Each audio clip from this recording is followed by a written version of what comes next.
turn on your mics. Okay, I'd like to call this meeting to order of the Geneva Historic Preservation Commission for Tuesday, November 20th, 2018. Roll call. Hamilton? Here. Miller?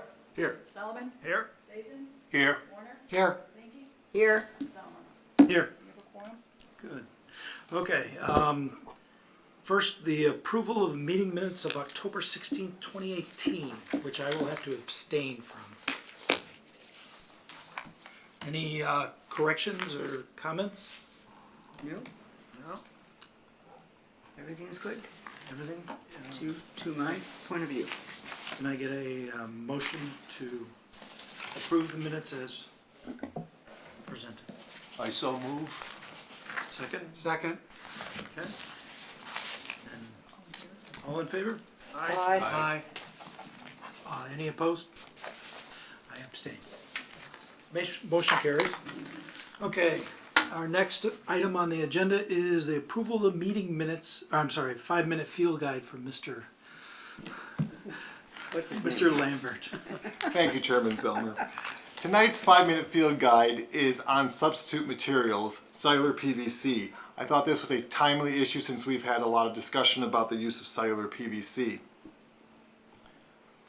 Cellular PVC as a building material has been commonly available for nearly 20 years. It has gained popularity because the man-made material closely resembles natural wood, both in how it is cut and how it is shaped, yet it overcomes the primary disadvantages of the natural product. Cellular PVC is available as siding, trim, and nearly every decorative architectural component imaginable. Cellular PVC is promoted as a wood substitute because the material is not subject to rot, not subject to expansion due to moisture, and not subject to insect infestation. It is also a non-combustible material and highly resistant to snow and ice melting chemicals. Additionally, it is slightly better at insulating than other comparable substitute materials. Also, cellular PVC may be left painted or unpainted. What is cellular PVC? PVC is a widely used type of synthetic plastic polymer. A polymer is a material that doesn't separate easily, so PVC is often used for pipes and any container that needs to hold or direct water. Because PVC doesn't separate when exposed to moisture, it is an excellent choice for plumbing fixtures, drainage trenches, and the like. It is also ideal for architectural elements exposed to the exterior elements. Cellular PVC refers to a type of polyvinyl chloride that has lots of tiny bubbles inside. This design makes cellular PVC softer and more flexible than many kinds of plastic, including standard PVC plumbing pipes, which is why cellular PVC is often used in construction and building. The soft but durable plastic can be shaped and molded into just about any form without the need for specialized equipment. This softness also means that cellular PVC doesn't create a shallow ping sound when you tap or hit its surface, so it doesn't feel or look like plastic. A manufacturer can also create the look of actual wood grain in the softer surface of cellular PVC so that the trim pieces have depth and texture and closely resembles real wood. There are some common concerns with the use of cellular PVC, however. Cellular PVC trim is commonly available in lengths which are different from the standard lengths offered by clear and finger-jointed wood trim. That can sometimes cause a problem on job sites where you're trying to estimate new material compared to the old material. Cellular PVC trim is roughly twice the price of common wood trim, and it cannot be easily bonded with standard wood glues or PVC cement. Holes should be filled with compatible materials such as two-part epoxies, which like standard caulks and sealants cannot be installed at high or very low temperatures. Cellular PVC is not as temperature stable as wood. An 18-foot PVC 1x4 will easily increase in length by up to 1/8 of an inch as it is warmed by the sun and expands. This means that if you cut and install it in the summer, it will likely have gaps in the winter. Also, if you fit it tightly in the fall or winter, it will likely ripple and possibly buckle in the middle of the summer. While cellular PVC may be left unpainted, the standard material color is white. Painting cellular PVC in dark colors is not recommended. However, some paint manufacturers have recently developed primers which help to dissipate heat that builds up in the material and also provides exceptionally high quality bonding between paint and the PVC material. Painting exterior cellular PVC trim a dark color can dramatically increase the amount of expansion, and sometimes is problematic when people are trying to create historic paint schemes that involve dark colors.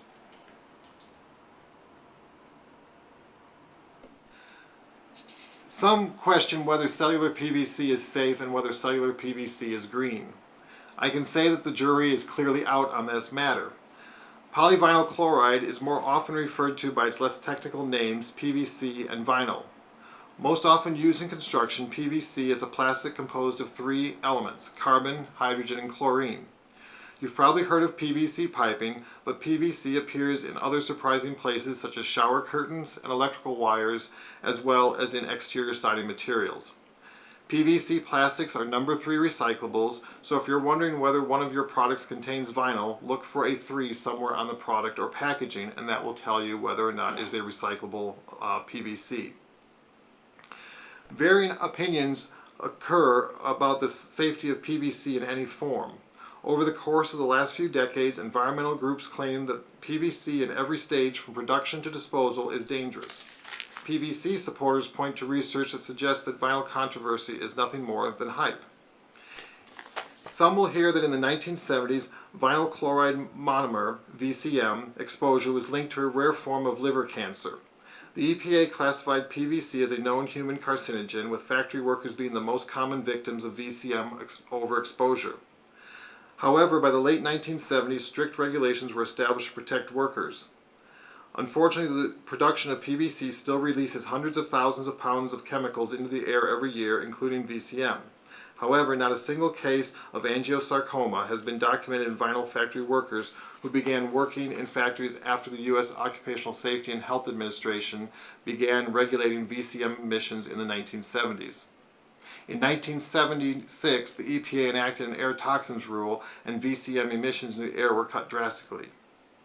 PVC contains harmful carcinogens that have been identified by the federal government. Most notably, that includes VCM.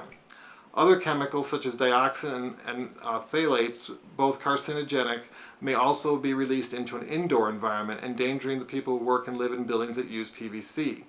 The concern is lessened for exterior application of these PVC products. However, PVC is also increasingly dangerous when burned. Therefore, house and building fires involving PVC are dangerous not only for homeowners and workers, but for firefighters and rescue workers as well. While PVC does contain harmful carcinogens, VCM is merely a part of the production of vinyl. Once PVC is produced, VCM is no longer emitted, so it doesn't pose a threat to anybody who uses the vinyl.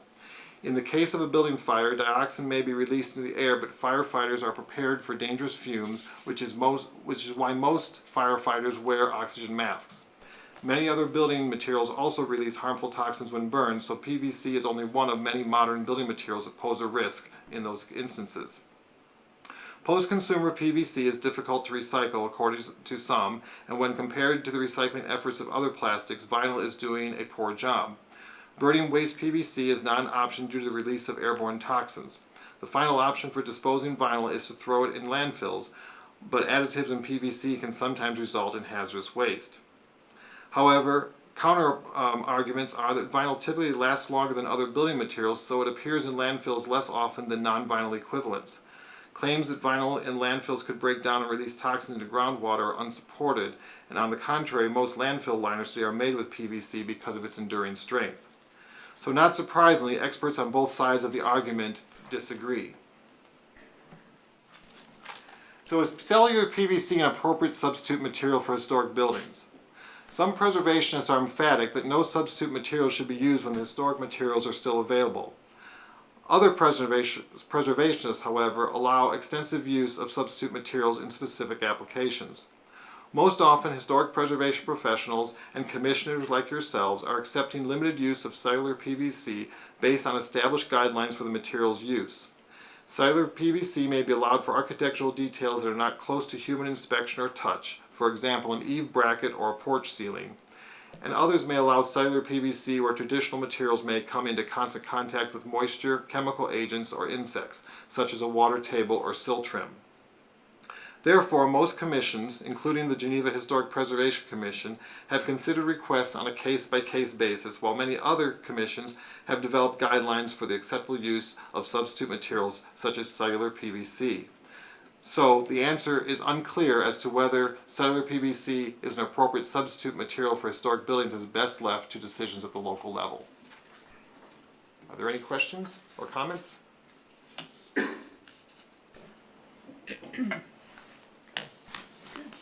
Thank you, Michael. Our next item on the agenda is HP review, conceptual review of 521 Franklin Street. Thank you, Chairman Zelmer.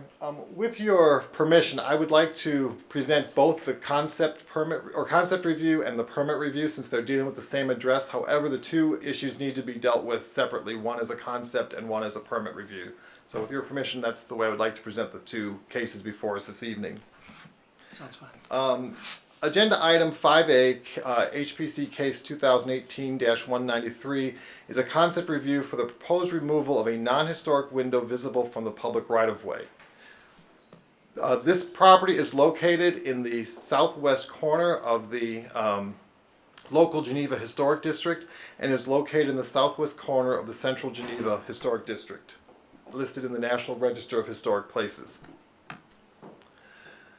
The property in question was developed in 1909 as the residence of Dr. Edward D. and Bertha George.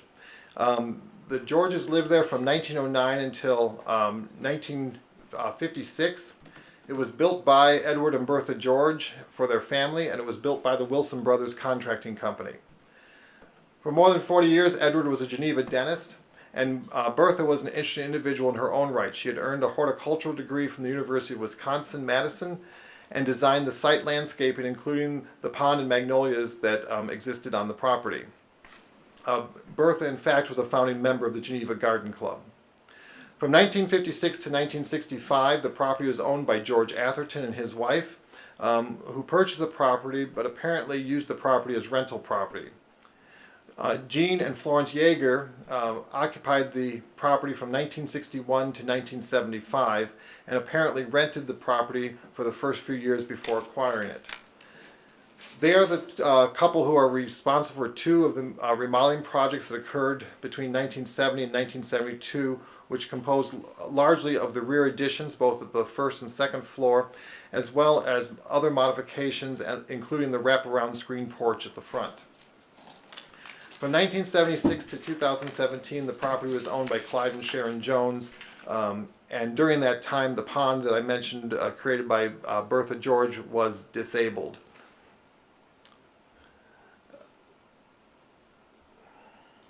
The proposed concept, again, is for the window that appears at the west side of the rear addition. These images show it. This is coming to you because it's kind of an odd situation for me to make an administrative decision. This is property is two buildable lots. The lot on the corner is vacant at this time, but is being proposed to be built upon. If that house was already in place, this bay window would not be visible to the street, and it would be beyond the first major architectural break in the building, and therefore I would be approving it administratively. But because there is no building on the vacant lot, it is visible from the street, and therefore our review requirements require that the commission make the determination about the appropriateness of this window replacement. So as you can see, the window is at the far left of the three pictures on this image, and it is largely screened by some of the mature landscaping on the property. It is in fact one of the additions that was made during the Yeager tenancy of the property, so it's not a component of the 1909 to 1956 building. Specifically, some other views of the window and the proposed floor plans. The existing floor plan is on the upper right, and you can see that this projected cantilevered bay was designed to be a sitting area for a small dinette. The proposal is to enclose that window, cover the exterior with stucco to match the existing stucco, and to create a closet in that location as part of the interior remodeling of the building. So looking at it from the exterior, the four windows to the far left at the first floor would be removed. The frames would not be left. That's the dashed line showing they'd be removed, and the entire wall would be stuccoed to match the existing elevation. So that is the concept plan. I'd like to then review the permit plan, then allow the applicant to come and address the commission so you can ask questions appropriately. So agenda item 6A is for the proposed relocation of an existing garage on the property. Again, the property is located in the southwest corner of both the National Register and the local historic district.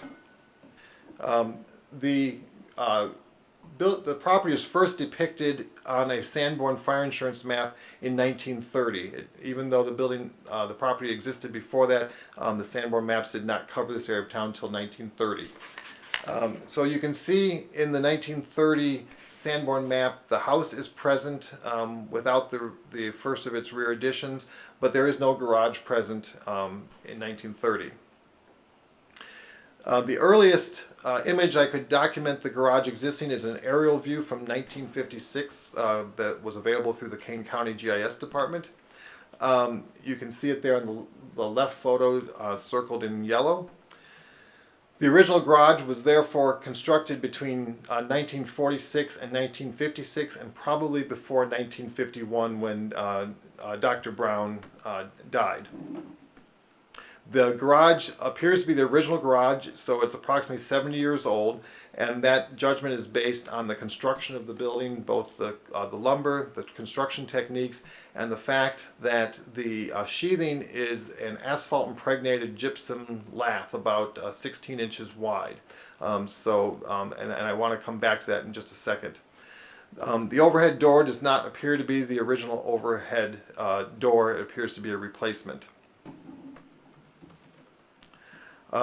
The garage is shown highlighted in yellow on the lower left-hand image, the aerial image. And then the proposed site plan is shown on the upper right-hand image. The garage is identified in yellow, the proposed new location. The pink area on the vacant lot shows the maximum allowable buildable area based on our city codes. There is a dashed pink line that aligns with the front of the existing residence, that the buildable area could be extended into that area as well, but the strict limits are shown in the pink area. So you kind of get an idea of how the existing house, the west side of the existing house, would be somewhat screened by any future building, and how the shared driveway would work as well. So with that is an overview of the two projects before us. So I'm returning back to the concept review, which is dealing with the bay window. At this point, I'd like to turn the podium over to Todd Augustine of Augustine Custom Building to make his presentation and answer any questions. Great. Thank you, Michael. Appreciate the opportunity to come in front of the HPC this evening and hearing the request that's being made of you. I do believe that Michael has made a pretty clear presentation on what the requests are, fairly simple requests, and I'd be happy to entertain any questions that you might have.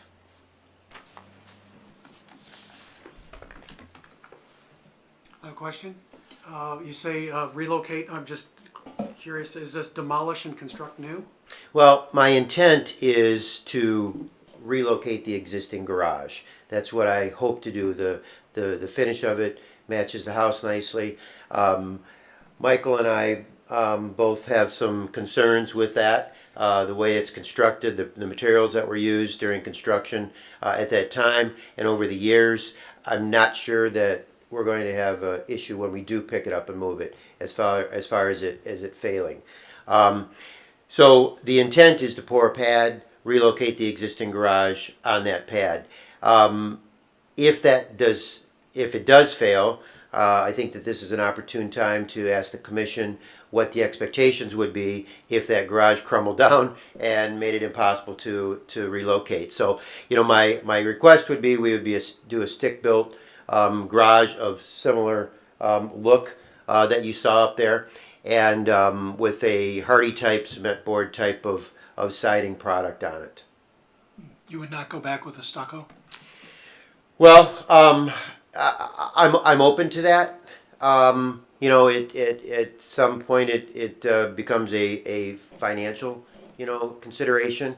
But that would be something that I'd entertain. I mean, I would like to look at the cost differences in the two. And actually, the stucco may be less expensive than the hardy plank siding anyway. So if that's something, I mean, I'd like to hear your thoughts on that.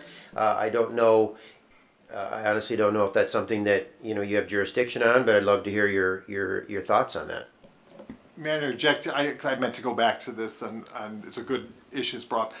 For those who aren't familiar with gypsum lath, it's basically a drywall material that is on this particular sheathing. It's coated in asphalt or tar on both sides. It's affixed directly to the stud, so there is no wood sheathing on this building. The framing has what we call let-in bracing at the corners, so it's diagonal bracing with the wood framing that's kind of holding this whole thing square. So it was built in place. As long as it was in place and the frame was stable, the gypsum lath can't move. But if that gypsum lath starts moving, you're going to start seeing horizontal cracking about every 16 inches.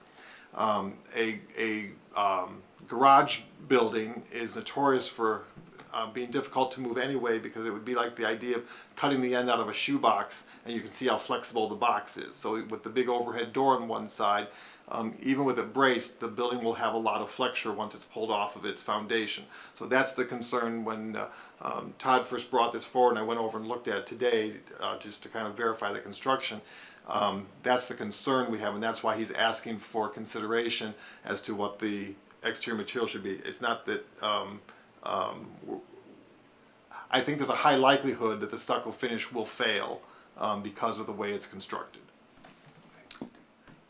Is the garage? Have we done a survey of the existing accessory buildings of that site? On that property, there is just the existing garage, and there's a non-historic tool shed on the property. Yeah.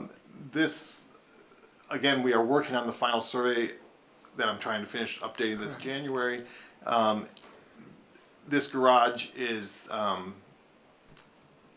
identified as being contributing to the property because it matches the building, and it was built by the George family during their tenancy. But as far as whether it's a high style garage, there are others in the historic district that are much better examples of early 20th century and mid 20th century garages that are complete. However, this does have its historic windows in it. It does have the service door has been replaced. The overhead door appears to be replaced. So it's an iffy question. The question may be that the frame can get salvaged and that it does get new siding or whatever. And that's why he's bringing this to your attention at this point, because you're not going to know until he goes to lift it and move it, and kind of wants to know what his options are.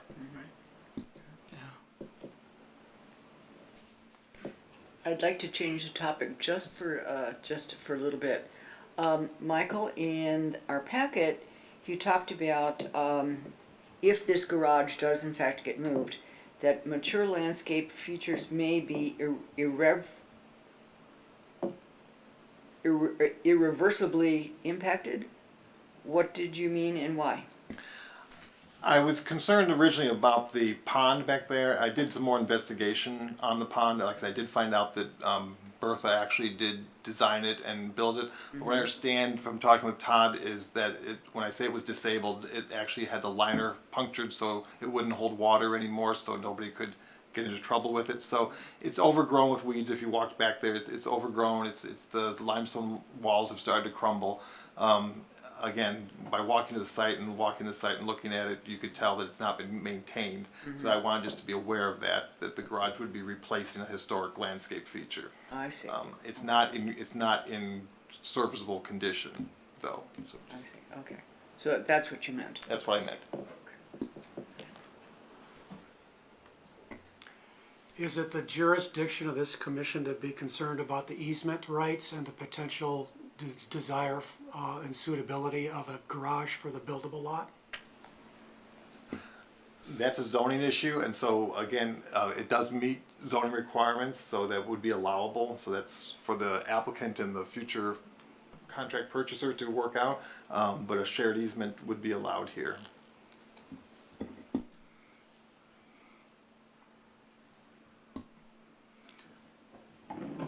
Michael, I think this is more for the commission than but given the parameters that we discussed about the window and its location being only visible from a side yard and being past that first element where the break is on the elevation, given that this thing, the garage, will be in the backyard, is it visible, or will it be, is it still considered visible from the street? The bay window is visible from the street at the time of permit application. The permit Right. application is in, Right. so therefore that is reviewed by the commission. Right. I don't know that is there a plan on the table or a prospective design for the vacant lot yet, or is that forthcoming? Not yet, no. And at that point, I'm gonna be coming to you prior to that, but, but there's not a current. Michael, So at this point, the garage would then also be visible, so it's under your purview. right, but, well, I mean, you can see down the easement of the driveway to the front of the garage if it stays in the same orientation. So, but your field of vision is across another parcel, but there is a granted easement that, so I'm trying to figure out, is it in our purview technically or not in terms of visibility? Well, it's, for visibility, it is at this point, because there is no building or Right. structure on the other Okay. property. The commission is also charged to review buildings that are proposed to be relocated within the historic district. So on Okay. two fronts, you have authority. Thank you. Well, I would anticipate that even when another building is built on the empty lot, that there will be no problem seeing the garage. Right, well, And as long as George has brought up the window, I was out there today, and I'm sorry to see that you took down that magnificent magnolia that had been there. That just was gorgeous, and you've taken that down. The window is very clear to be seen from the street, or if you're walking by. So there is no landscaping that it obscures it at all right now. And until another property goes up, that window will be it'll be very highly visible for anybody going past there. And the house, you've owned the property, or someone's owned the property for 2.5 years, and you haven't sold that lot. So what is the prognosis about how quickly that lot's going to be sold? I wish I knew. Believe me, I've owned it for a year and a half. I bought it from Clyde and Sharon Jones. I bought both parcels, and my hope was that I would fairly quickly sell the Jones home. We went in and did some painting and touch-ups and renovating on the inside, very light, updating. And I thought that the lot would sell quickly. Unfortunately, it hasn't. But my hope is that it sells sooner than later. I mean, it's expensive to carry it. Yeah. So that's why my wife and I've been in Geneva for 34 years. And I love the historic area, and I thought someone would love that house as much as I did when I went in it. And we haven't found anybody. And I think the problem today is people just don't have vision. And so we're looking at the renovation that you saw on the table. People, they seem to not be able to live without a mudroom. They have to have a little bit more of an open floor plan. So we're going to make a few changes to that that you saw, including a master suite. But if only I knew how quickly it was going to sell. And of course, with the library construction going on right across the street from there, and will be for at least a year and probably longer than a year, that might be a deterrent for selling the lot? I don't know. I've heard some. It's mixed. I've heard some people say that they'd love to live there because we're blessed that the library or someone made the decision to put the park at that corner. So right across the street from this vacant lot is the green space, which is really nice. So we've heard some people say it'd be great to live there once the construction is done, and we've heard other people say, you know what, I want to see what the library property looks like before I make a commitment. So it's mixed. Yeah. So then my point is that the view of that window will be fully on show for at least a year, possibly longer, in case we're concerned about that. Yeah, I mean, I guess the question would be is it considered a part of the historic part of the home? And it's not. And it's a contemporary 1970s window, circa 70s windows. And I mean, I have a thought on that though. I think date of construction is also a perspective of age. And in 70s to some of us doesn't sound that long ago. To others, the reality is it's been in that on that elevation for over 40 years. correct. And 40 years is a significant time. And in addition to that, the character on that your 5-minute presentation, you showed another home with a projected bay with similar windows. It was on the front elevation. My concern is one purely architectural, is the character of a projection with a bay in it is generally with a window. And when you eliminate a feature component of a bay, we have this projected mass that kind of influences the elevation, was placed there for a specific reason, and now is missing one of the major components. If I'm stating this, that's understandable. So I mean, from my perspective, if I was going to take the window, I'd take the whole bay and put it back to its original elevation, because I don't see how you can separate the window from the bay component. And your plan had that as a closet? Correct. Now, can you obscure the glass and still keep the window if it's a closet?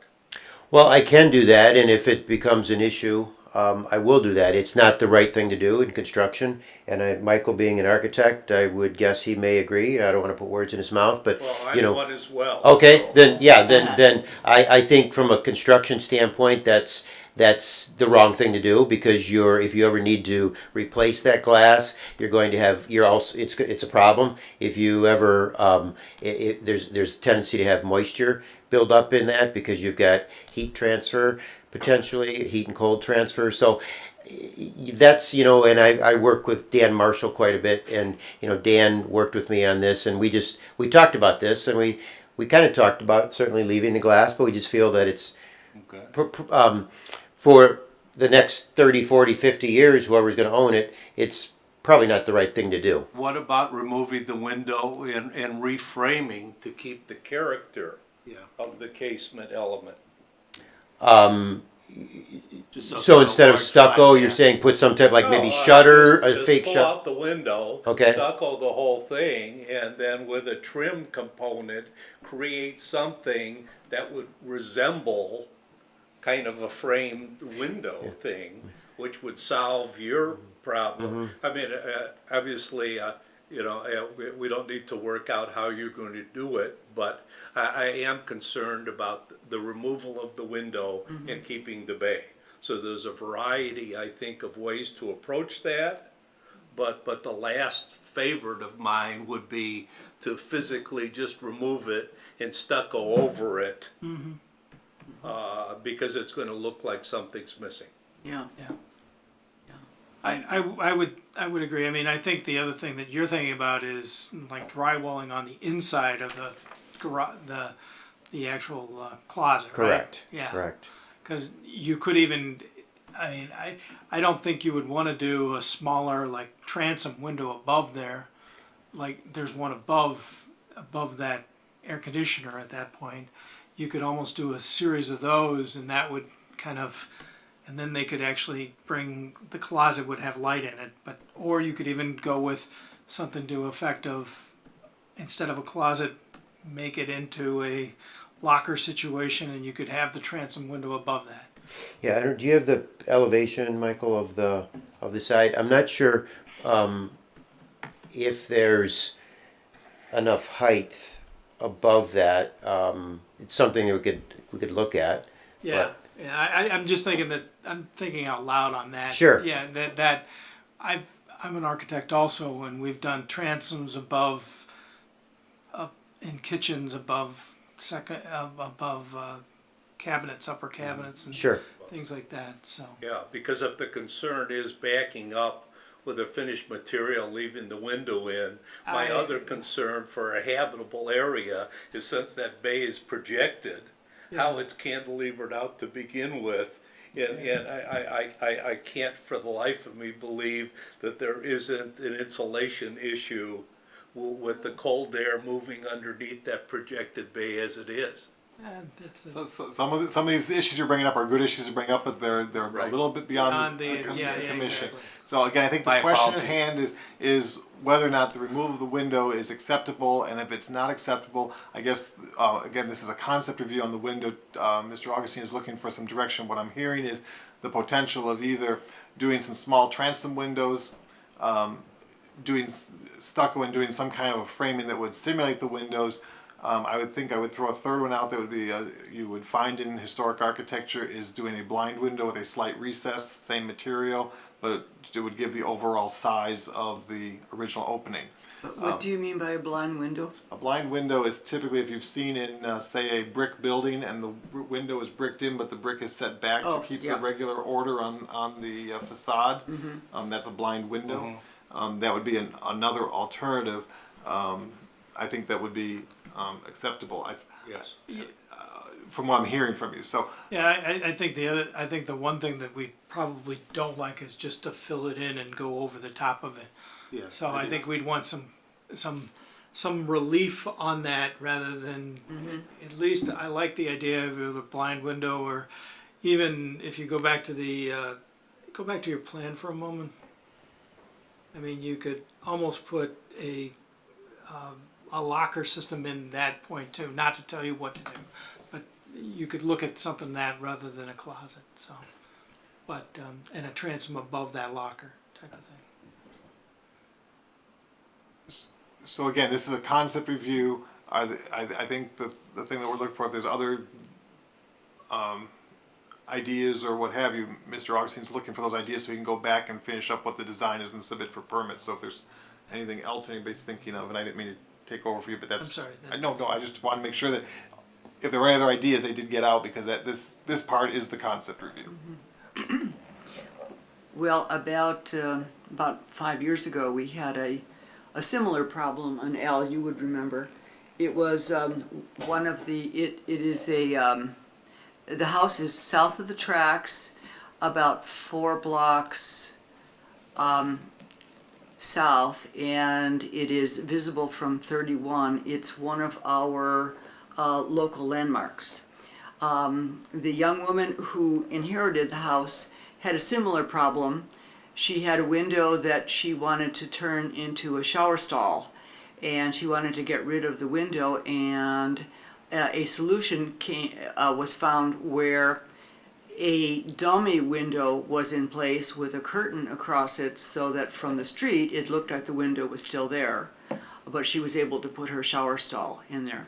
Do you remember that at all, Al? Is that down at like Fargo or? Approaching Fargo, yeah.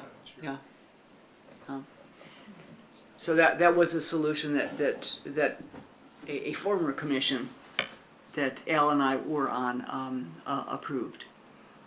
And I do like the idea of something going there, so that it is not a solid stucco wall, because I think that really will stick out for the year or 2 years that we're all going to be able to see it.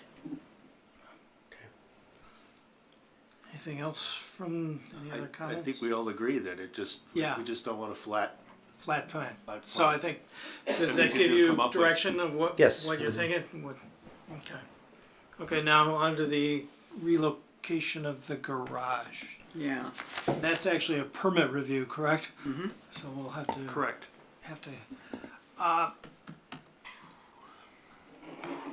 So you're gonna look and see whether you can move it first, which is, of course, would be our Preference, yeah. preference. And then if it doesn't move, you'll either try to match, will you reuse the framing if you, Yeah, it kind of depends, and it's going to be a, one action, it's not going Yeah. to be try to pick it up, it fails, I come back for, review. I mean, if I'm going to get direction, I need direction. So, if I can pick it up and move it and it stays together, that's what we'll do. If I have to restucco it, I likely would, restucco the existing framing.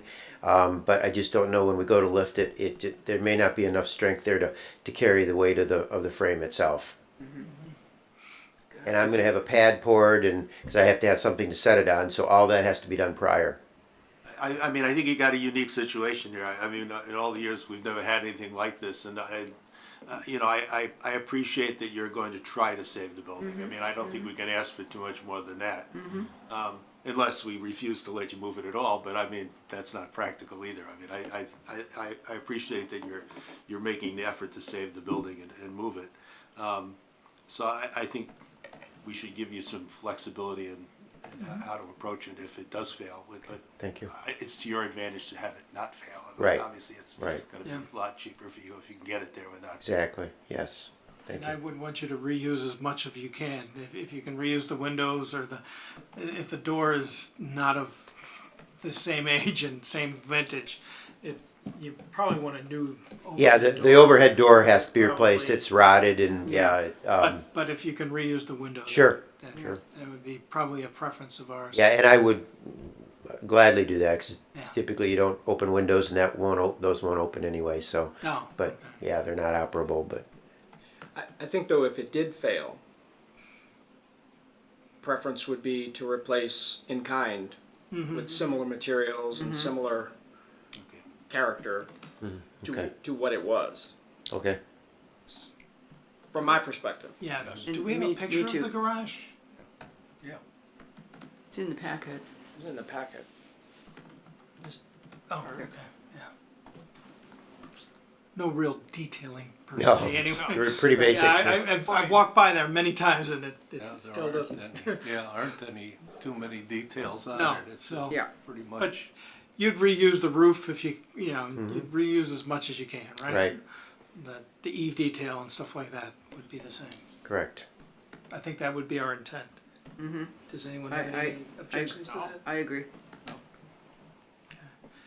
Okay, so do you wanna, can I get someone to put it together in a motion? We have two separate motions, is that No, correct? it's one single, because A this is the single? permit, only the garage is the permit, the other one was a concept, and we've given him direction. For the new commissioners, a concept review only requires consensus amongst the commission, and as long as the applicant is satisfied that he's got enough direction, that's Oh, sufficient for a okay. concept review. The permit review actually does require a motion that Okay. we can apply to the building permit. So I'll make a motion to approve the relocation, the requested relocation of the garage at 521 Franklin Street. And if that garage should fail,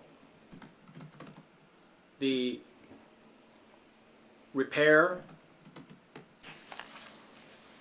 utilizing as much existing material as possible with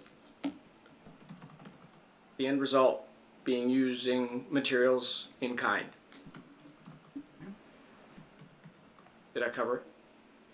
I think you did. It kind of precludes you from going back to your hardy board. Yeah, and that's fine. Okay, so I'm okay can I with get a that. second for that then? I second. Can you read it back? Motion was made by Commissioner Hamilton to approve the relocation of the garage at the address name. And if garage should fail, the repair utilizing as much as existing material as possible, with the end result using materials in kind. How about using replacement materials in kind? That's fine.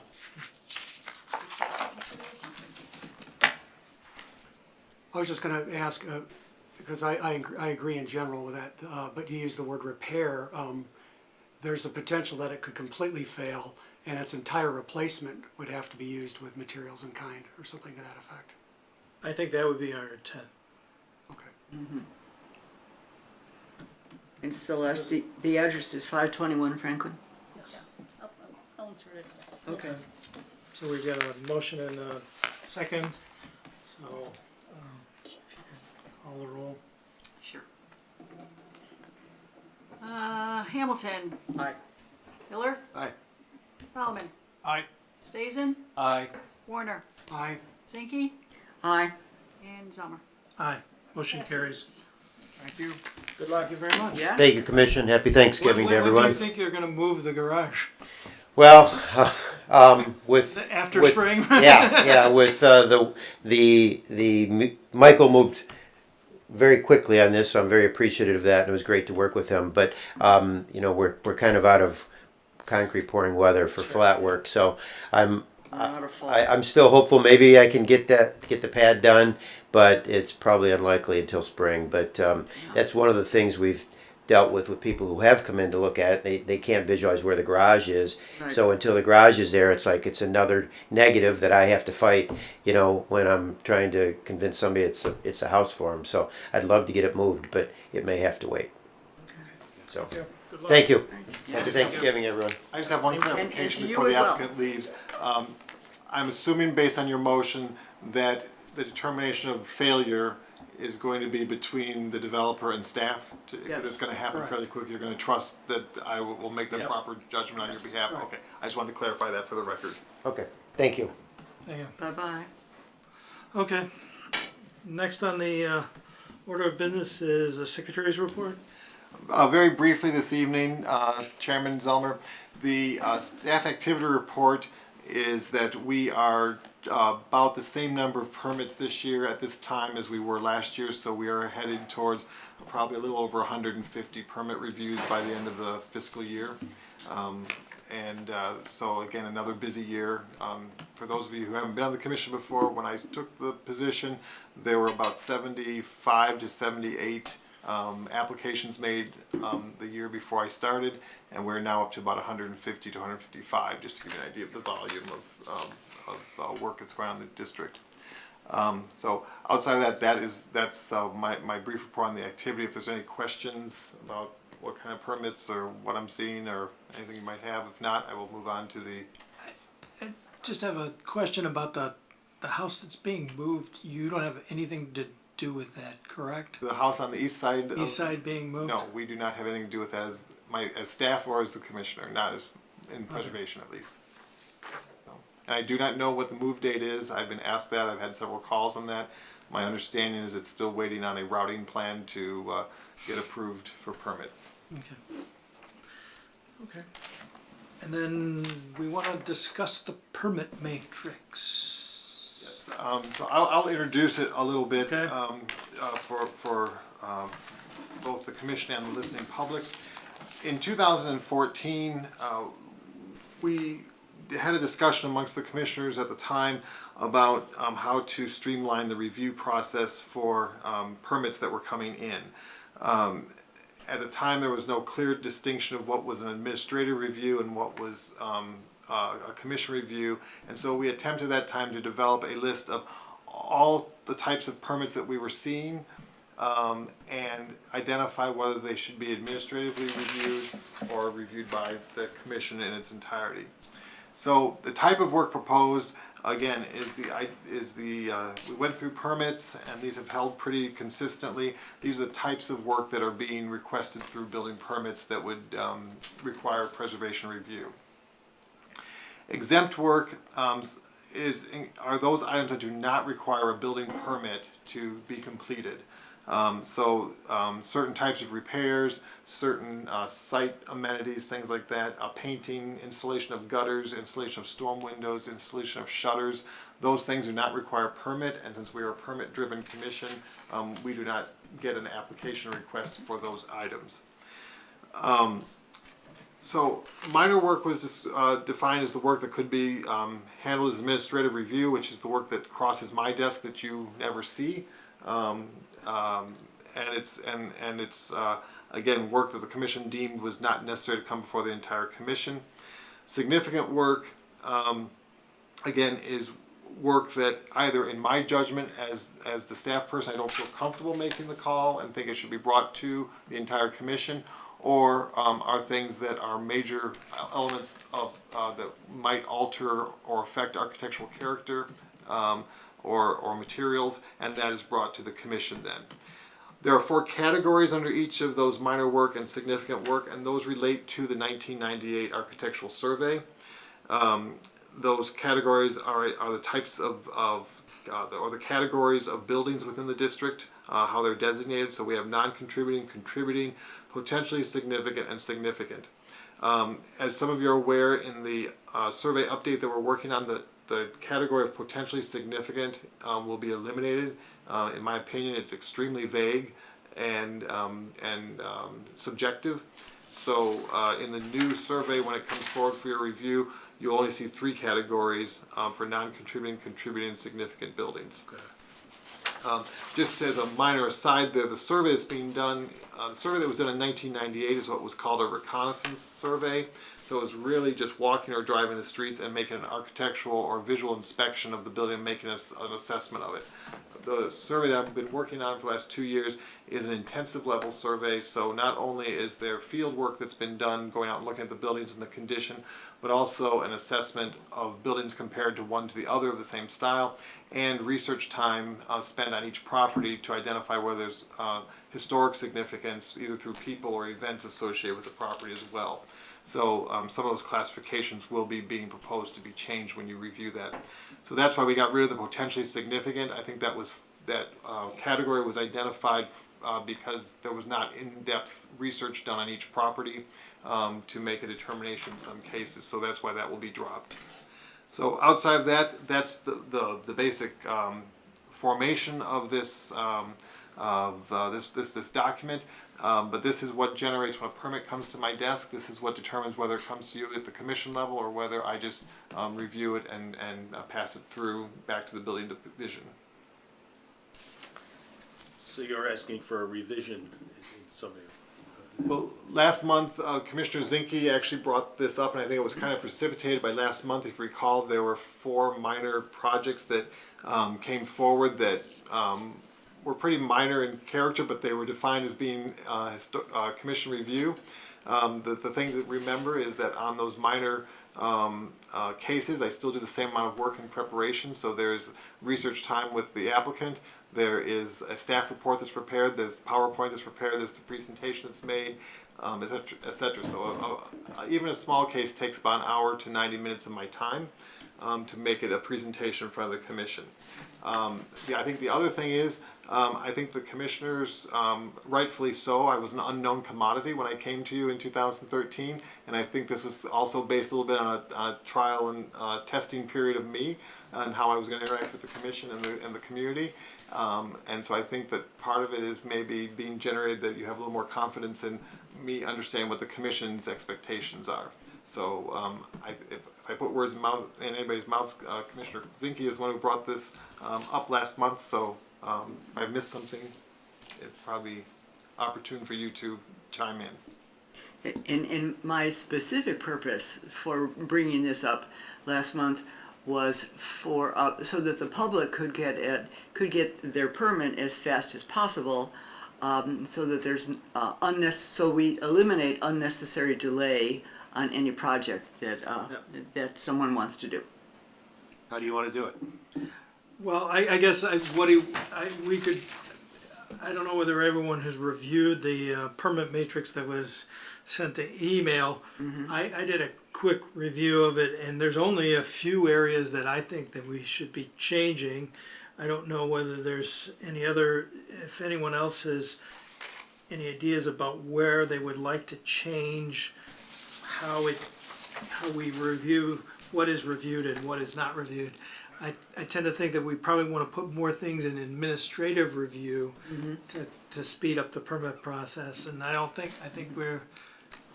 I get a little bit, I think that specifically when we start to do pavements, that are replaceable, it seems Right. somewhat things that are easily removable and changeable. Yes. It seems to just be a slam dunk on this project through this I process. was looking at it, I get kind of confused. So, I mean, I get a little befuddled by this when I'm looking at it, trying to figure it out. On the very first item, I looked at it, and if it's exempt work, why are there X's in the right-hand side at all? Architectural features, repair of existing, no permit is required because it's exempt, yet apparently somebody's reviewing it or not reviewing it. That one is one of the rare cases where it's checked across, and that goes to what the architectural element is and what's being repaired. That's why it was listed both ways, because there are certain things. For instance, if somebody has a single broken bracket, a scroll bracket, say on a porch eave, that's technically exempt. It's repair and minor work. However, our other architectural features, such as if somebody says all my modillions on the eave are rotted and I want to replace all of them because they're rotted, I can't put paint on them, that would come to the commission. So again, that particular one, that very first one, which is I think the only one like that. But if you went to the building department and asked for a permit to repair existing architectural features, they would say, well, it's no permit required. Who sets off the? What typically happens when the permit tech receives a permit, if it's in the historic district and there's a question, my phone rings and I come down to the counter and we discuss it. And that's when I kind of decide what the level of work that's being done. There is a lot of communication back and forth between the permit tech and applicants and myself when it's questionable. They do follow this down at the building division as much as possible. If they have questions, I get called to interpret it. And if it's a area that seems to be a gray area or an area that I'm not sure how you would land on it, I will typically bring that to the HBC. And that's again, this is a guideline, not a hard and fast. So this is again to help us speed permits through, but not to avoid bringing things to the commission when necessary. Okay, so in that case, say using the first one as an example, if it was significant work and contributing or potential or significant, because it has an X, we would be reviewing it. Correct. In the minor work, the X means that you will not be reviewing it. Is that correct? That means we won't be reviewing it. It means he would be reviewing will, administrative review. Okay. Yeah. And that again may be as simple as meeting with him at the building counter and saying, okay, this is that minor, does not require a permit. Okay. When I went through this, frankly, all of the ones up under ordinary repairs and maintenance, to me, if you're repairing or just maintaining the property, you're replicating what exists. And I don't, other than that last one, which seems to be kind of a catch-all, any other improvements, I don't see any of that needing to come to us. I did the same Unless Michael is uncomfortable with approving something and then feels it needs to. thing. Yeah, and that would be a good way to approach But back to the spirit, I think to try to get these through quickly and enable homeowners to get maintenance done that needs to get done, I don't think we need to see any of that. I moved everything right over myself. I don't know if anybody else did. I'm so new at this, I don't know if I understand all the particular nuances of some of these, but I'll bow to the more senior commission members on that, but I would agree that minor and repairs should probably be administrative rather than come to us, predicated on the assumption that it's going to be the similar materials. You know, storage buildings, landscape structures, those are things that are not really permanent anyway. They're And that's still maintenance repair of those items, so, yeah, that, I would agree. Could we go through this page by page rather So, than jumping we'll have around? it- Well, I think that's the first chunk right Okay. there, so. Does So everyone I think, agree with you on that? does anyone disagree with the ordinary repair and maintenance could all be done administratively unless it's so much? I guess that's where you have to make Conceptual. that call, Yeah, that, and it would be that, Or if they're asking to do something different. well, that's the change Yeah. of character, because you're talking about taking off dentals or something like that. right. It would be changing the character, and it would be not just ordinary maintenance and repair at that point. So I would agree that I think everything can go into the administrative Yeah. box, if you will. Did we have a concern or thinking maybe we should increase for the second one, it's the siding trim repair, including up to 10% replacement?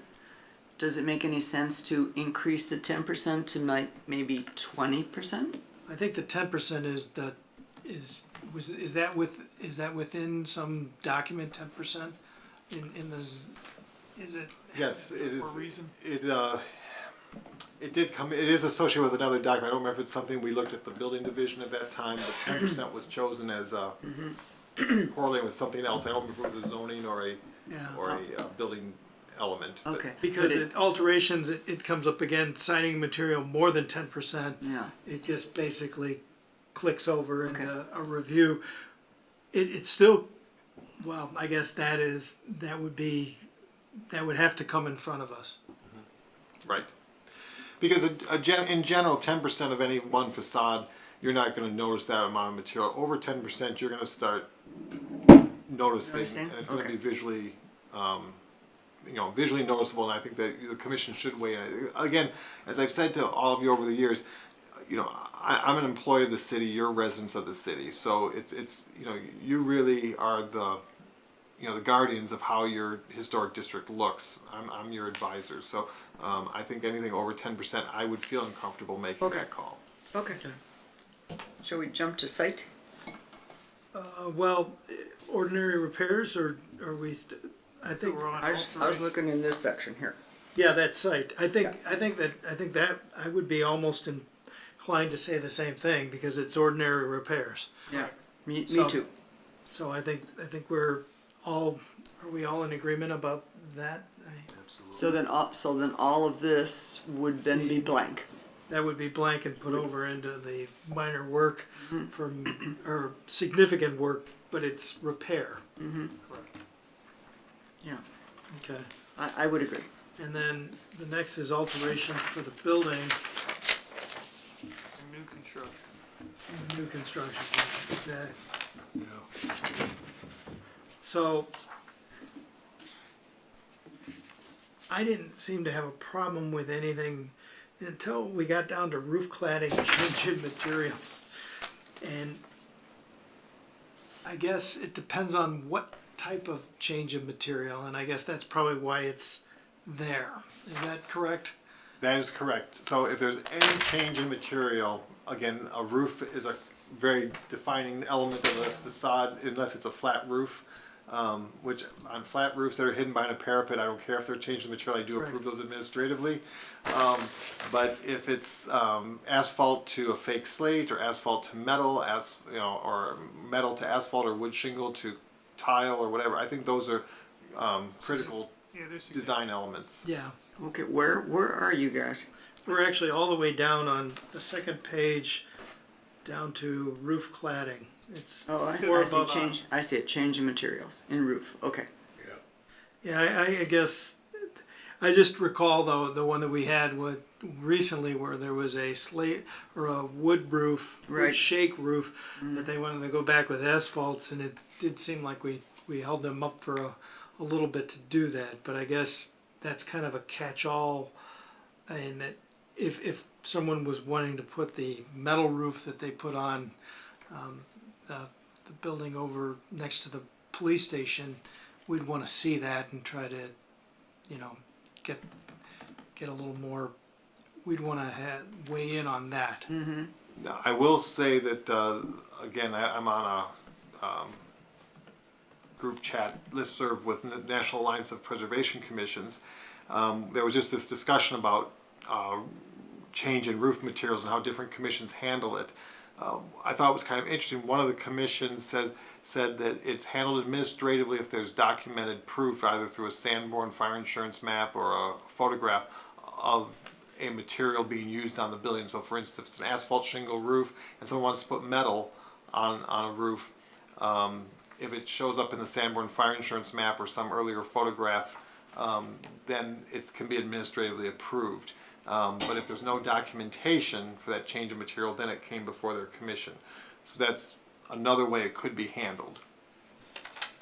So if someone has a picture of an asphalt roof and it's now a cedar shake, they could come back to you and basically say, it's been cedar shake, it's been asphalt before, we're going to put asphalt back. Correct. Can we look at chimneys? Well, are we done with? I don't know whether we're done with roofs. I mean, I think it might be easier just to keep it the way it is, though. I mean, I think that's I wouldn't change it. that is, you know. You know, and we had, years ago, we had that one on River Street, the one with the blue metal roof. roof that kind of looks like an IHOP. Oh, yeah, And that was quite an issue for us, and That's I true. think that maybe was one of the reasons why we really wanted to be on top of these things. yeah.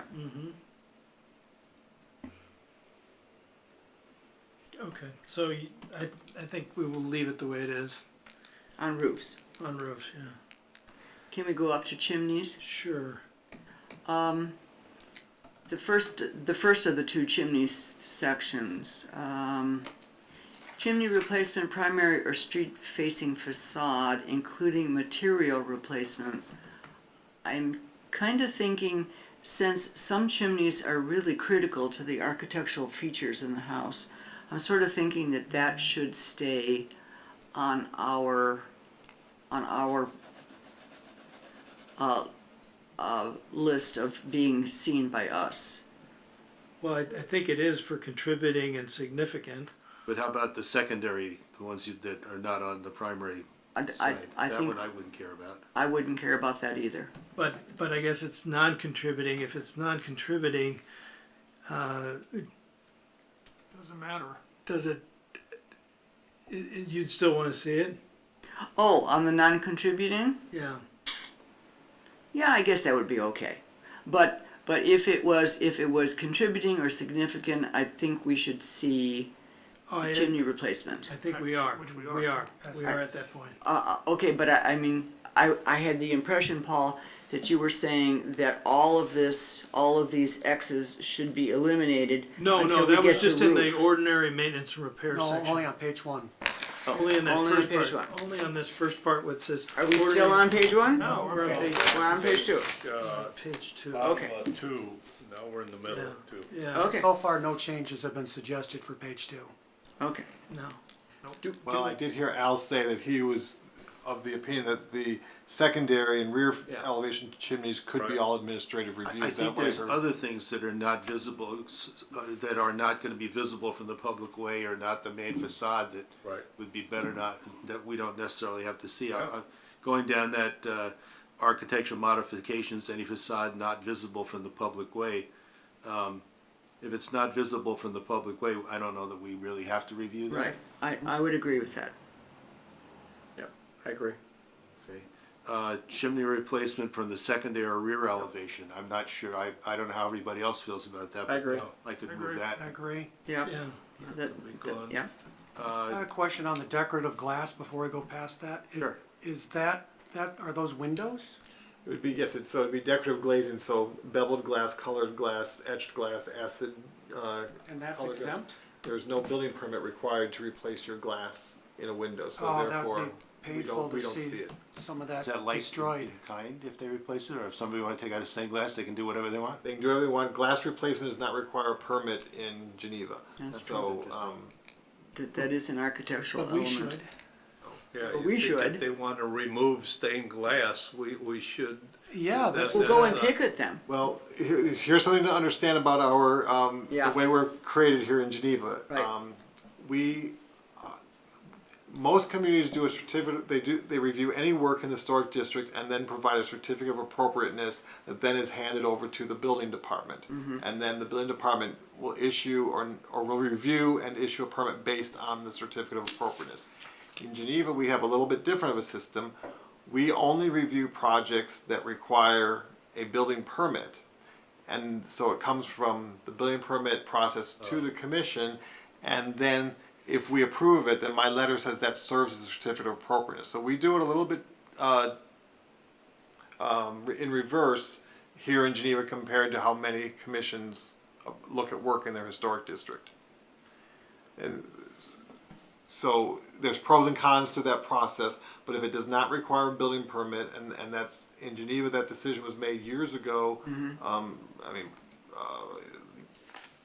decades ago now, that the historic preservation would be permit driven. So if it does not require a permit in Geneva, it does not get reviewed. so how do we go about protecting decorative glass in the historic district? Education. That, I mean, I don't mean to be, flip about it, but it's really trying to encourage. Now, if somebody looks to replace their windows, and as part of the window replacement, they want to get rid of colored glass, window replacement, unless you change it, will come before the commission, and then glass can be discussed. Now, I've had a lot of success with applicants who have come in with proposals for window replacement and talked them into retaining their historic, glazing, where there's historic glazing, whether it's just old glass or colored glass or decorative or what have you. But that's really a case by case working with the applicant. Still, it's interesting. How do gutters attached and integral differ? Integral gutters would be those that are built into a cornice that they're concealed. You don't see them at all, and that replacing those does affect the architectural character and the structure of the building. Okay, that's what I thought. Right underneath that is the gutter fascia trim. It's obscured by the gutter. I'm wondering if that's wise that we have to look at that, even though they're talking about a substitute material. Is that something that you're comfortable with or uncomfortable with? Or comfortable with, or? We'd still have- It's the right about middle of the page, gutter fascia Yeah. trim installation of substitute material obscured by the gutter. Where that has come into play is we've had several houses where the gutters have iced up and the fascia has rotted out Right. with wood, and you really can't see the flat fascia board, and so the request has come in to replace that with a silent Synthetic. PVC or PVC, something yes. like that. Yeah. That's not going to rot and will not be damaged by ice dams and Yeah. things like that. Yeah. And it's not, it's a perfect use for that type of material. is, It's yeah. obscured, so it's really not, it does, you can't see it. So is that something that we So really you're have to? proposing it be, I'm it proposing moved that over we let him administrative. move it over. Yeah. I'm The, fine on- with the that. only the only thing about that is, I guess that would only be the fascia, not the soffit or the freeze board or anything like that. Anything beyond that, we would take a look at. Correct, and it would not be, for instance, it would not be extended to a street-facing gable, or something like that. It would only be that fascia that's obscured by the gutter. I As would it agree says. with that. It's fine. Okay, so that we could get rid of that. Those would be moved over to administrative reviews. Okay. what about the attached lighting? Yeah, that's kind of an iffy one, I put a question mark next to it, but I don't know. Yeah. See, I have no problem with moving it to the administrative. And if it's something Michael's uncomfortable with, then Yeah. bringing it to us. Yeah, that's Yeah, good. that's I like true. that. But That's I true. wouldn't wanna- Because, first of all, it is replaceable. It Right. is. It's It's a removable. matter of removable Yeah, type of thing. I think that should be. Is that, out does of that include existing lighting, or is that if somebody wants to go drill a hole in a wall and put in new lighting, is that new lighting? Typically, it's new lighting is where we see it. Again, a lot of homeowners will change their lights out over a weekend or whatever, just to change the style up or whatever. So we don't see those even as a permit, even though they are doing electrical work. I Is think that, you're gonna is see, that considered a permittable thing?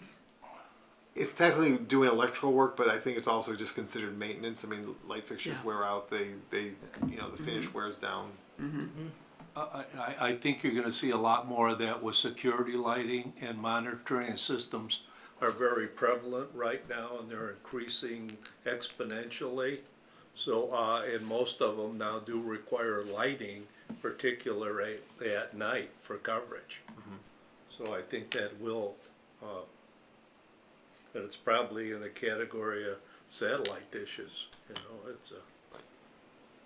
And again, if there's extensive wiring required for a security system or additional lighting or things like that, motion sensor things, those things do typically come in for a permit. So And they could be pretty unattractive on a historic building if you're putting in a lot Yeah. of sensors and Yeah. Yeah. But cameras. that's the way of the world I right know, now, I know. yeah. But again, when we've had that come in, and we've had several that kind of appeared out of the blue, and I've worked with them to hide the things behind a porch fascia or something like that. So there's minimal impact on the historic building as possible, and almost everybody's been agreeable to it. So A are we lot of that's going wireless too, which is Yeah. nice, but there's still power and stuff like Right. that has to come out, low voltage that has to go to it. Well, So are sometimes we security saying- people just need to be reminded that yes, that's the ideal place for it, but can you get just the same coverage if you push it back over here? Oh yeah, we could. Yeah, Okay, back so it's underneath. it's just and- having that discussion. So, So are we doing administrative or? It's gonna get I think moved. I think we're gonna move lighting attached to administrative. Good. And then, but you always have the ability to push it to us if you Right. feel like it's Right. something that, like if the little traveler wanted to change out all their lighting, Right. we'd be able to come look at it. Or if I think something's inappropriate and someone's says, Yeah. this is what I really want, I will then bring that to the commission.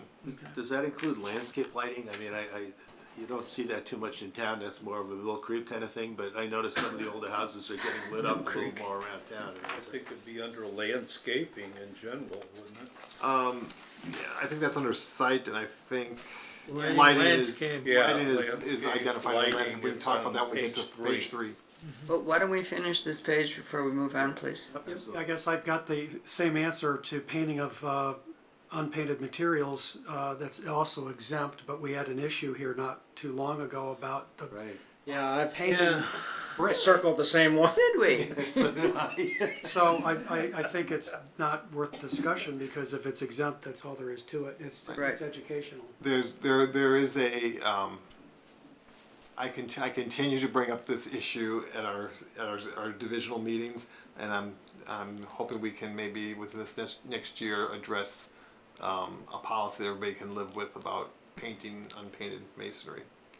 Well, good. It's a complicated issue because just very quickly the differentiation between murals, advertising, building graphics, and a painted facade all kind of blend together, and where those lines get drawn is a very tricky question.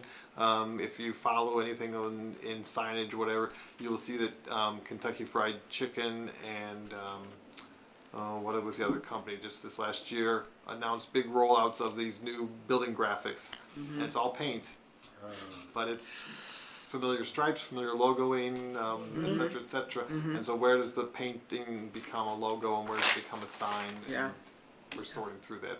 Yep. But you're covered by that on signage on page 3, aren't you? Sort of. Yeah, if There's a a discussion of what definition of painting, yes. a sign in our city code is defined as an attention-getting device.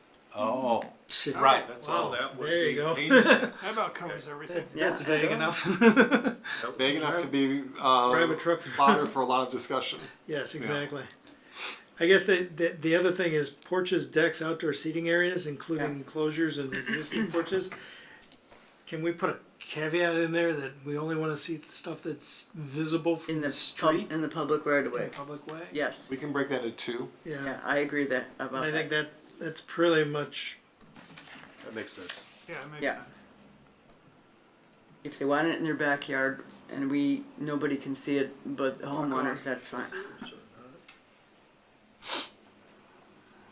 Yeah, I agree with that. Okay. Let's see. Takes us up to Page 3? page 3. If I may, anything that's considered exempt, there's really no need for discussion. But kind of a shocker is shutters new.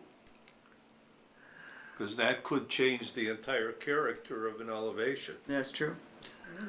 I think they. Oh, go It ahead. is true, and you know, I always go back to Sears put out a shutter installation guide in about 1968 that showed the 3 proper locations for shutters.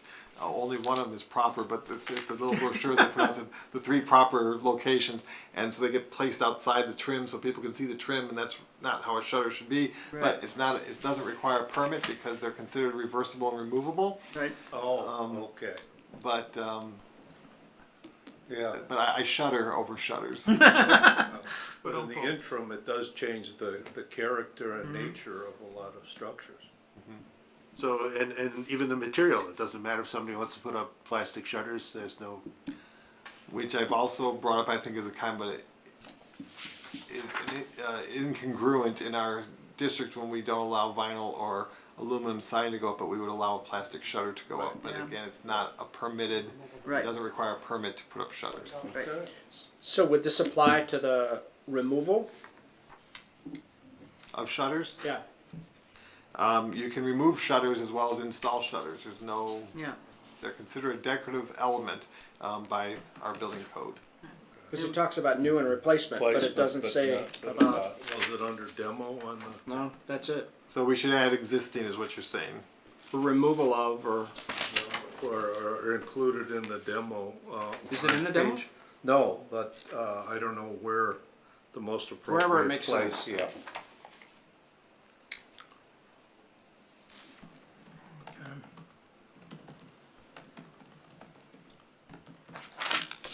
first one, siding, removal of synthetic materials. Do we have to look at that? I wouldn't think so. I'm personally just glad are they're you taking assuming it that's off. non-historic? Yeah.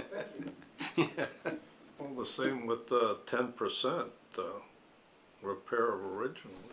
More than 10% though. Yeah. And that's Oh, more. more than. Yes. I missed the more. Yeah, so more than Got 10%. it, I think got we it. need to. Yeah.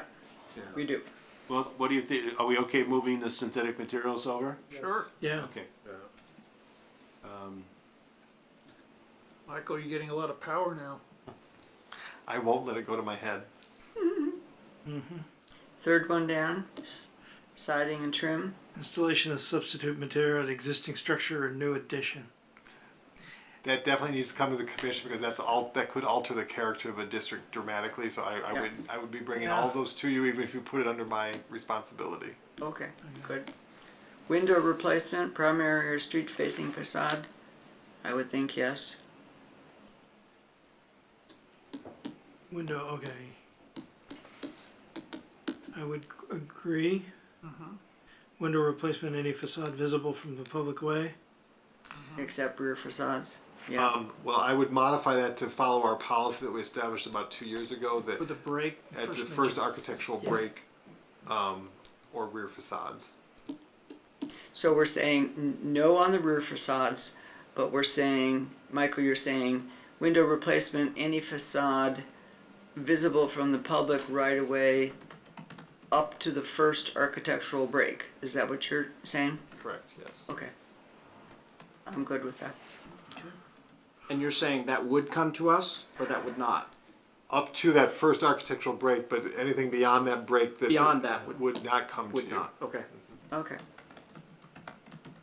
I have a question here. Michael, based on our on-site discussion today, on site I see air conditioning, condensing units, but I don't see anything related to what we saw today with that unit being punched through the elevation. That would not be considered a site thing, in my opinion, but there's really no mention anywhere in this on the construction, on structure of anything. There's a through-the-wall air conditioner right by the window that sticks Right. out like a sore thumb. Right. And we were looking at the elevation of the windows, and then all Yeah. you have to do is look up. And there are many different solutions for that. And that's a travesty. I will ask about that because our zoning code does not allow for mechanical equipment in the front or street yard. And that would be it. I had a call this afternoon. It was interesting. We had the conversation at 2 whatever, and at 4 I had a call from somebody who wanted to install some new vinyl siding in their district or in their home to make it look better. And I said that couldn't be done, and she said, well, what can I do to improve my property? And I said, well, that through wall heater is cutting right through a shutter might be a place to consider. Start. A start. So I will bring that up to the building division about and zoning, because we do not allow mechanical equipment in the street or front yard. So I think that through walls, now a side yard, we might still allow it. But So if somebody came for a permit, they wanted to do it, they wouldn't be allowed, but if it's already there, it's kind of grandfathered in? I need to check how that would work, because that's coordinated between zoning and building. So if that, in the house that we saw today, if that air conditioner breaks and it needs to be replaced, then they would not get a permit. If they had to change the size of the hole or alter the opening. If they just slid a new one in there, nobody'd know the difference. Oh, okay, Right. okay. I will. That one is one I will have to check with them. But just if it comes back that, yes, that should be permitted. Do you want that to be an administrative review of that, or do you want it to be a commission review of the removal and new location of it? I would vote for administrative, collective, I would agree on I that. mean, Yeah, as long as it's not going on the front of the house. right, Yeah. right. Right. Okay, let's jump down to the site. And I'm interpreting this as site changes. Is that, Michael, is that your understanding? Yes. Yes. Okay, as far as I'm concerned, all of that could be administrative, from my point of view. All of that, where? Well, I guess I All would be, all of those could be administrative, except for maybe landscape structures. Well, accessory buildings over 100 square Feet. feet, kind Yeah, of the that's a same. big Yeah, building. I those would two, want to see those that. two I think I would keep. Yeah.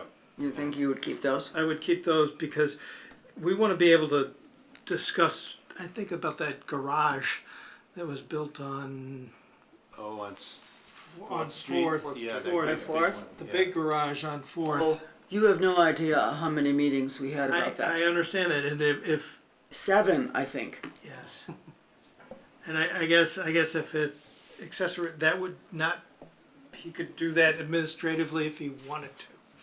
He would not want to. It'll be coming to you. Yeah, exactly.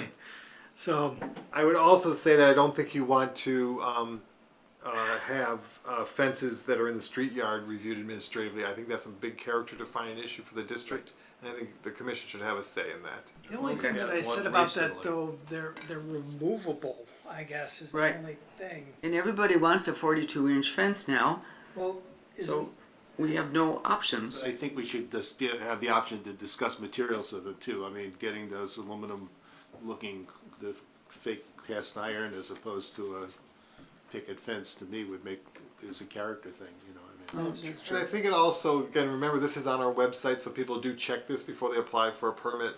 And I think that, you know, if they know that a fence is gonna be reviewed, I think they do try to look at the house a little bit and see what's really compatible or not compatible, even though it's a removable feature.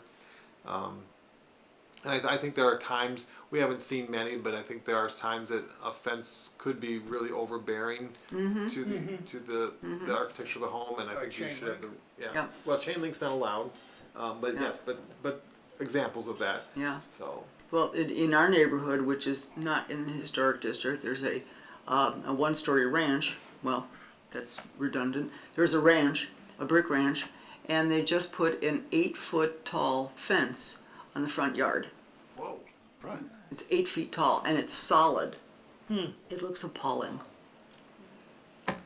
You can't do that, right? Yeah, friendly. I think that should be investigated. I don't know the address, but we could check into that.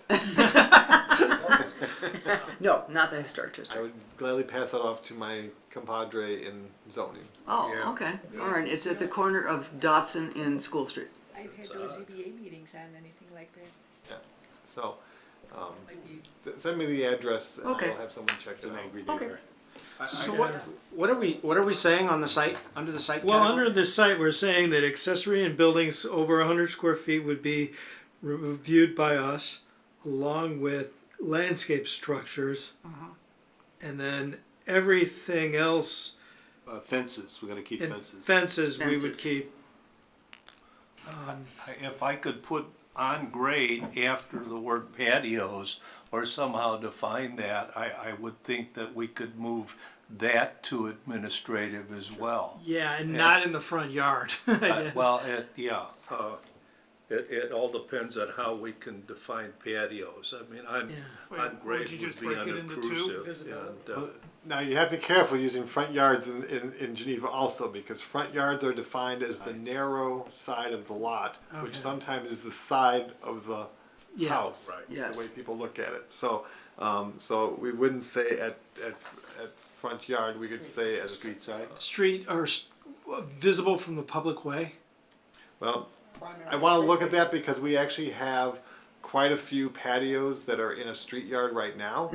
Yeah. There are quite a few in the district because of the way the Yeah. district is developed. And I would want to be careful on the way we word that. I want to look at the zoning definition of patios and how that's defined, because Right. I wouldn't want us to, we can't, the way our ordinance is set up, we can't take away something that's allowed somebody in the zoning, under the zoning ordinance. But if it's a multi. We can regulate what it looks like, but we can't say no to something that is allowed in the zoning ordinance. Well, I think it's whether Right. we want to review it or not, I guess, is Right. the question If, here. if it's a multi-level layered extravaganza, I think that's a little different than a few patio pavers in the grass. Well, I and think so- about the one on Franklin, the Swiss chalet thing, that they had the terrace in front. Right. Right. I think it was appropriate that we talk to them about that, even though it did come through, right? Right. And that house looks really nice. I don't know if anybody's had a chance to look at it, but it looks terrific right now. So you would like to change it from just patios to patios at grade and patios raised. Patios at grade would be an administrative review, and patios raised would be a HPC review. That would be my suggestion if, That sounds reasonable. Okay, Yeah. that's fair.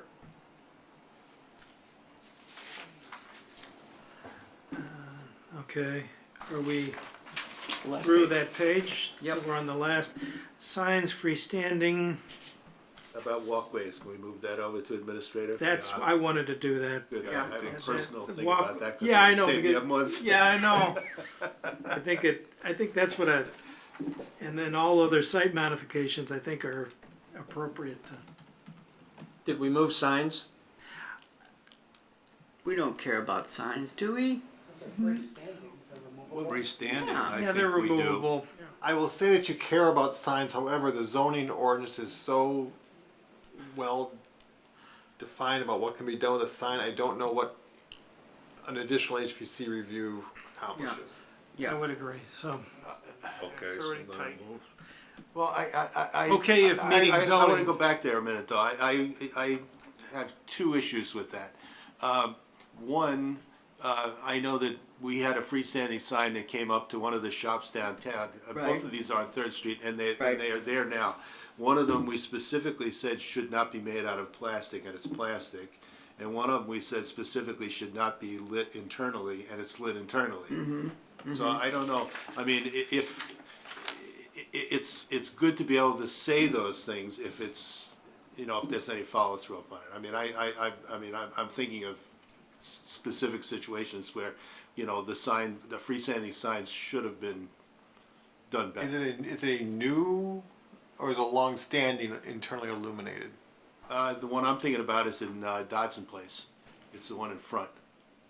It's the that square right in their little courtyard.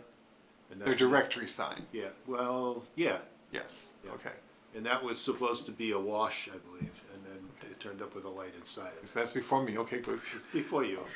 The other one was at Graham's, the new Graham's. Okay. That was going to be a wooden sign, and it turned out to be a PVC. Right. But and I know both of them came before the commission, and we suggested that they use appropriate materials or did the proper, you know, or set the lighting, but somehow it got lost in the wash. Well, the zoning ordinance precludes internally illuminated. We do catch those now. We actually have we have two that are unplugged, so we do catch that through the zoning ordinance, and that does go through my review. Materials, we do require the materials be specified, although the zoning ordinance does not specify materials. So if you would like to see signs strictly to look at material, then I would say leave the signs new freestanding. But there's there's also wall signs and everything else that are being made of a lot of different materials. And of course, we have those two ugly wall signs up on the second floor on State Street. The one at the corner of 3rd and State, which has been there a long time. Well, a while. And then there's the new one above the Starbucks. And then there's the new one above the tire place, which is awful. Yeah. They meet their They do. They meet the requirements. They do. We work with both applicants to I know. extensively. I know. Okay, so really, we don't have a lot of say on that anyway, I guess, when it comes to. You don't have say over the graphics. You don't have say over color. You don't actually have say over lighting as long as it's an external source.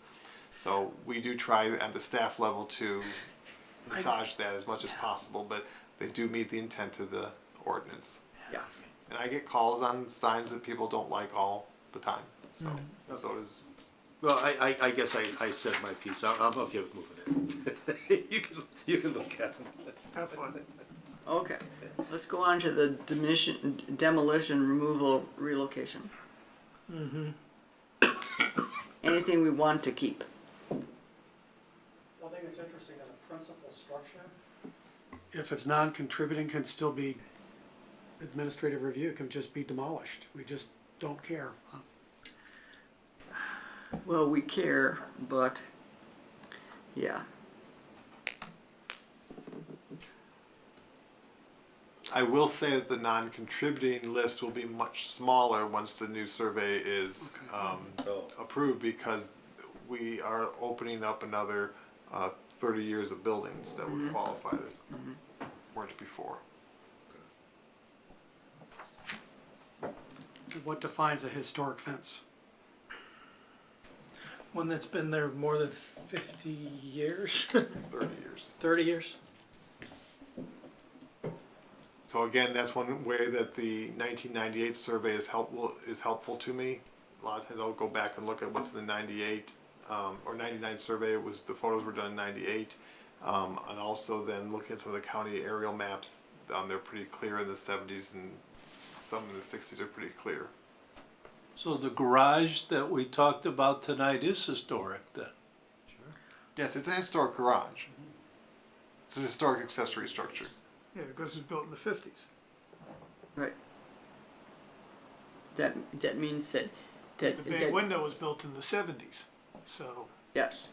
Well, 70 is still early 70, we're getting close. But now remember, again, going back there very quickly, when we look at additions, The caveat is, have they gained significance in their own right? In their own right, yes. Just because they were added in that period of significance doesn't necessarily okay. mean that they've become significant just because they're there. Yeah, I wouldn't call that. That falls in that old trap of just because it's old, it's historic. That's not true. Yeah, Right.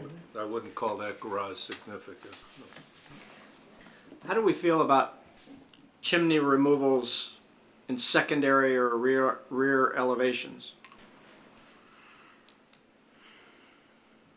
Well, there are some chimneys that are so massive that even if they are on the rear elevation or the secondary elevation, we can see them from the street, and they add to the architectural character of the building. So, Roof line, yeah, and the Yeah. roof line. Like the Yeah. chimney of the Larrabee. Yes, yeah. yeah. So maybe that needs to stay with us seeing it. I don't have a problem with that. Yeah. I don't Or is think that we've had one that many. goes to administrative review, and if it does qualify, given what you just said, then Michael brings it to us? I would be fine with that for secondary and rear elevations if you want to give that to me, but I would not be comfortable being the call. I'd be bringing them all to you if it's a primary. No. Right, but for Secondary. secondary Yeah, rear, I think just that makes secondary. some sense, because you don't want to slow people down from Right. Right. doing that. Right. That's the thing, it's just because it's annexed in here, and there's a secondary, like somebody put an addition on in the 80s and put a Right. fireplace on. With weeping mortar. Well, I was okay with the rest of them the way they were. yeah. Yeah, that's a good point. Okay. is there anything anybody does not see on the list that you thought was missing? It's a pretty comprehensive list. It is, very much so. It is. Other than that HVAC issue on the elevations of the building, you know. And there were a couple of them we split. Right. So I will prepare a new draft of this. I'm not Oh, sure we'll good. have it for December because I want to talk to the other departments that on some of these other issues. But I'll try to have something either in December or January for Good. discussion. Okay. Thank you. Okay. Thank you. Great. Anything else from you, Mr.? That concludes my updates. Okay. If anyone's got anything from the commission? Update on the house on, what is that, on Ford Street? The no demolition application has been filed. My understanding is that they have Preservation Partners of the Fox Valley reached out to them after their tiny house tour and Right. made some recommendations Yeah. and some introductions to them. I know they toured at least one of those tiny homes. I don't know if any others have been toured yet. And I've not heard anything more from the applicants, so I don't know if they're considering options, looking at other designs. I don't know at this point. Okay. Well, that's good news, though. Yes, It is good. They haven't appealed at this point. they have not appealed it at this point.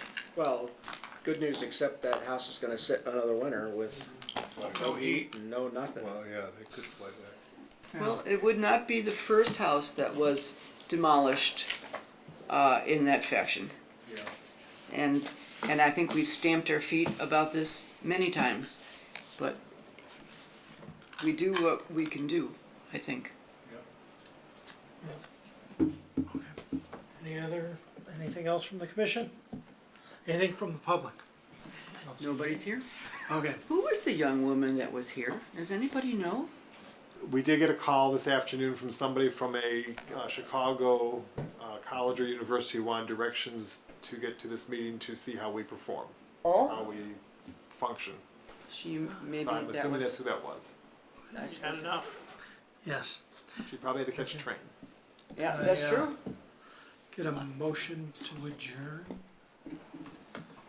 To adjourn. Second? Second. All in favor? Aye. Any opposed? Motion carries.